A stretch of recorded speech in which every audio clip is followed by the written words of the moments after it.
Welcome back to my class students. In the previous video we completed the first part of the third chapter, the two stories about flying, and we completed the first part, his first flight. We discussed the question answers. I told you the brief introduction of the chapter, then we did the detailed explanation of the chapter, and we discussed the question answers as well. Now we will start the second part of two stories about flying, and the name of the chapter is the Black Aeroplane.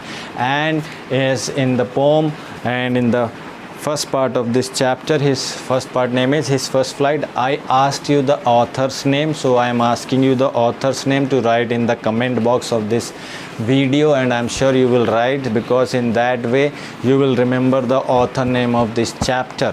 Author name is given in the chapter, you will write it in the comment box. So before doing the detailed explanation, we will do the summary or brief introduction of the chapter. Well, this is a mysterious story. आसमान में एक pilot है जो उड़ता हुआ जा रहा है अपने घर के लिए, और वो तूफ़ान में गिर जाता है। तूफ़ान में गिरने के बाद उसके सारे इंस्ट्रूमेंट्स काम करना बंद कर देते हैं। बहुत एक्साइटेड होता है वो फैमिली से मिलने के लिए। वो एक तूफ़ान में जानबूझ के जाता है, रिस्क लेता है और उस तूफ़ान में गिर जाता है। राइट, प्लेन में फ्यूल भी कम है, सारे इंस्ट्रूमेंट उसके काम करना बंद कर देते हैं। He did not lose hope. He thinks that he wants to go and have that heavy breakfast, और वो चाहता है कि वो ऐसा करे। वो जाता है, रिस्क लेता है, फिर वो जो गिर जाता है, सारे इंस्ट्रूमेंट काम करना बंद कर देते हैं। उसके बाद वो सोचता है कि मैं क्या करूं। एंड सडनली कहीं से एक ब्लैक एरोप्लेन आता है, उसमें जो पायलट होता है वो उसको गाइड करता है। गाइड करते हुए उसको उस तूफ़ान से बाहर निकालता है, और वो देखता है कि दो लाइनें दिख रही हैं उसे, रोशनी की, लाइटों की। तो वो रनवे होता है, रनवे में वो सेफली लैंड करता है। जब वो लैंड करता है और कंट्रोल रूम में जाता है, and he talks about the second aeroplane who helped him, and he wants, उसको बोलता है कि मुझे उसे थैंक्स करना है। और जब वो थैंक्स करने के लिए उस कंट्रोल टावर की लेडी को कहता है कि who was the pilot of that aeroplane, I want to thank him. So lady उसके सरप्राइज़ के लिए कहती है कि that your plane was the only plane in the sky in that storm. There was no other plane except your plane. And then who was that pilot of that black aeroplane? That question remained a mystery, an unsolved mystery for the narrator. So this is like I have in English we will say that the pilot of the old Dakota plane was flying over France back to England. He wanted to go back to England to meet his family and to have the heavy breakfast, English breakfast. So France से England जा रहा था। Pilot, when he was going, he was asked to turn 12 degrees west. ना उसको बोलते हैं कि वापस 12 degrees west आ जाओ, because storm हो सकता है, कुछ भी हो सकता है। But pilot, and then he saw the storm coming, black clouds full of storm with full of black cloud. वो दिखता है उसको, बादल, तूफ़ानों से, काले बादलों से घिरा हुआ तूफ़ान उसको दिखता है। But he decided to take the risk.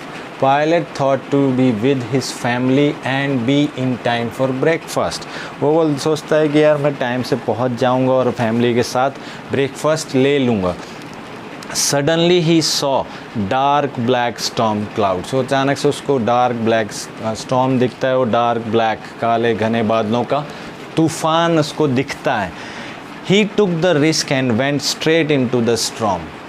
तो वो रिस्क लेता है जानते हुए बूझते हुए, एंड सीधा उस ब्लैक तूफ़ान में और काले went straight into the storm. उस तूफ़ान में वो अपने प्लेन को ले जाता है। This is the summary I have noted down in points for you, my dear students, so please pay attention. So जब वो he took that risk and went straight into the storm, what happens? He goes inside, he finds that there is total dark inside that black cloud, black storm clouds के जब बीच में जाता है, when he took, तो there was total darkness, nothing was visible, his plane was twisting, उथल पुथल हो रही थी ऊपर नीचे, ट्विस्टिंग, उसका जो प्लेन था वो ट्विस्ट कर रहा था. And his compass, then suddenly his compass stopped working and then other instrument also stopped working. Suddenly अचानक से उसका कंपास काम करना बंद कर देता है, बाकी के जो मशीनें होती हैं, इंस्ट्रूमेंट्स होते हैं, they so stopped working suddenly. And he was confused. He was not panicking, but he was confused what to do, what not to do, as you know, there was not much fuel left in the aeroplane. Suddenly another aeroplane appeared and helped the pilot. अचानक से एक दूसरा plane आता है और वो उसकी help करता है. Not much fuel was left, 5 to 10 minutes fuel was left. So he also thought that this pilot who's helping me, the Black Aeroplane pilot helping me, can he be able to help me, because only 5 to 10 minutes fuel is left in my plane.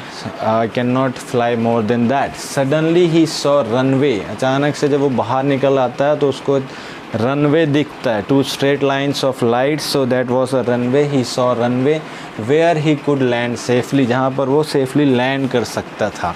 और वो he finally landed safely. He was landed safely, and when he went into the control room, and he was informed by the lady in the control room that no other aeroplane except his Dakota flew that night. कि सिर्फ उसके plane के अलावा कोई भी और plane वहाँ पर नहीं उड़ा था.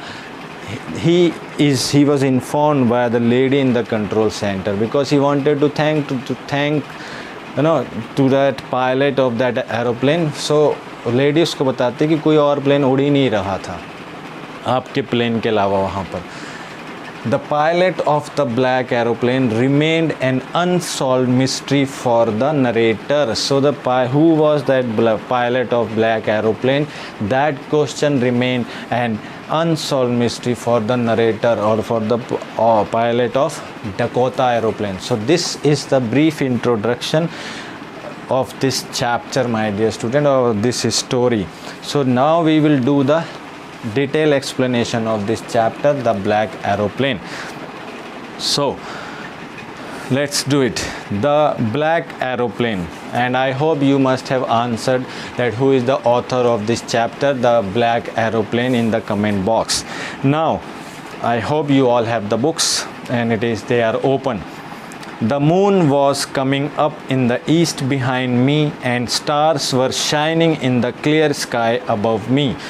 So the narrator means the pilot of the Black Dakota Aeroplane.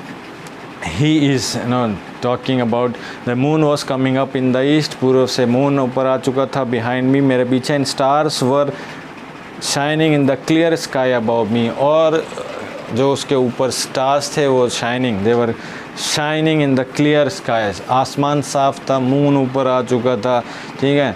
Moon was coming up, जो stars थे they were shining, and the weather was clear, sky was clear.